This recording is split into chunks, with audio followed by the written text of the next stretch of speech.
Hi YouTube, Jordan here with another little video on the Regal. What I've been doing as of late, other than driving with the new motor, recently I put in a new trunk seal, which I got from, I believe it was Mike's Monty's, like Monty, like Monte Carlo, M-O-N-T-E, mikesmontes.com. I got it with like the upper lower door seal kit, and the trunk seal. I think, yeah, they sell cowl seals too, like the under the hood seal. Anyway, I also got body bushings from them, and I did the rear four. There's that one in there, which you can't fucking see. Unless I put the light on. Yeah, that's the rear driver, and then I got the rear passenger, which is a little further forward than the driver. But as with all G bodies, the forward rear passenger, the bolt snapped off below that, and it's just about to rust out and rust through. But I put the little puck in there anyway because fuck it. And on the rear driver's side, the frame rotted through, so the entire bushing just pushed up through the frame. That's daylight, you can see down there. I can't put a bolt in there because there's nothing to bolt it to. But just the weight of the body will keep the bushings in place until I can get new Goodmark rear frame rails. Like, this car isn't rusty, it's not. That's just a common area for 80s GM rear-wheel drive cars to rot out, is the rear frame rails. Because these cars were terribly designed, and they have a lot of cavities that can capture water and moisture and snow and road grime and all kinds of other shit. Another thing I got from Mike's Monty's is these new trunk bumpers, because mine were completely wasted. It's really fucking windy here. I got shit in my eye. And what I'm doing now, and the main purpose of this video, is how to take apart 1984 to 1987 Buick Regal Grand National taillights. So, what you gotta do is, there are 4 of these little plastic wing nuts. 1, 2, 3, and then 4. You take those out, and then the whole taillight assembly pulls out, and then once you have it out, you take the 3 Phillips head screws off the top black piece right here. Then there's 1 Phillips screw right here, and then this actually fell off, but this will be on here like this, and then there will be 1 Phillips head screw right here.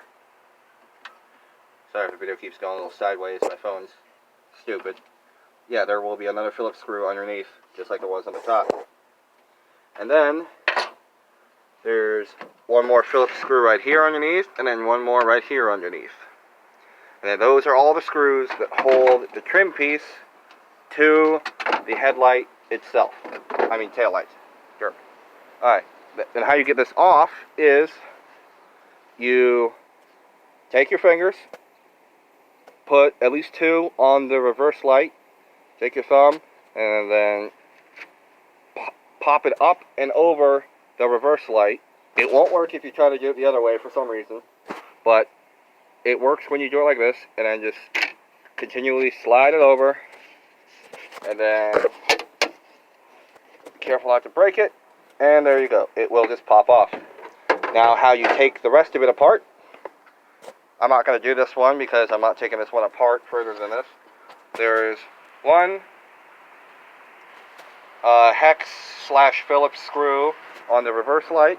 There's 1, 2 on the brake light portion. Now, if these are really rusty, like, it doesn't sound like it will, but it will. This whole back white part is fiberglass. One I just got from the junkyard over there. These were a lot more rusted than I thought they would be, and they just snapped off in the fiberglass. So be aware of that. I want to get yourself some penetrating oil and then spritz them a little bit beforehand. But once you take this off and this off, you will have this left over. This one still has a reverse light on it, but the same principle applies. This is what the inside of it looks like. The lights are held to the backing piece by like strip caulk or old butyl or whatever the hell that is. I just put them together with some black RTV just to keep moisture out of them. Just be very careful when you're peeling the two apart. Just go slow. Get like a plastic screwdriver or trim removal tool. And yeah, that's basically how you take these apart. Assembly is the reverse of disassembly.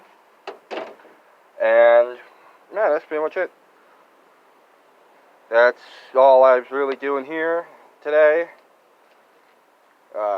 Just the taillights and body bushing, stuff like that. Oh, also I ordered a brand new rear bumper from Rock Auto. It's a good mark brand. All I got was the bumper faceplate, just the chrome part. I trimmed up and reused and painted my original rear support right here, and then these little brackets. I got these aluminum bumper supports off eBay that get rid of the bumper shocks. I just bolted those up, and yeah, it looks pretty good. $215 off Rock Auto for just the bumper faceplate itself. I reused my own bumperettes and the impact strip and the inner supports and all that crap. So yep, that's basically what I've been doing. New motor runs good. Haven't had a dynoed yet, but that will be in the future. I guess I could show it.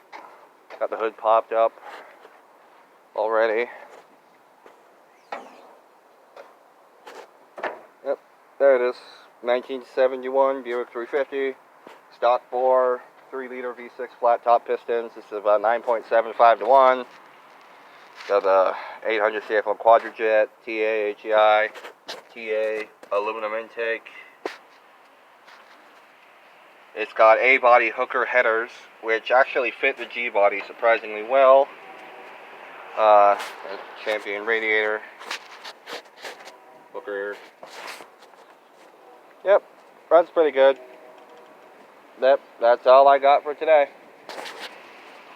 See y'all next time.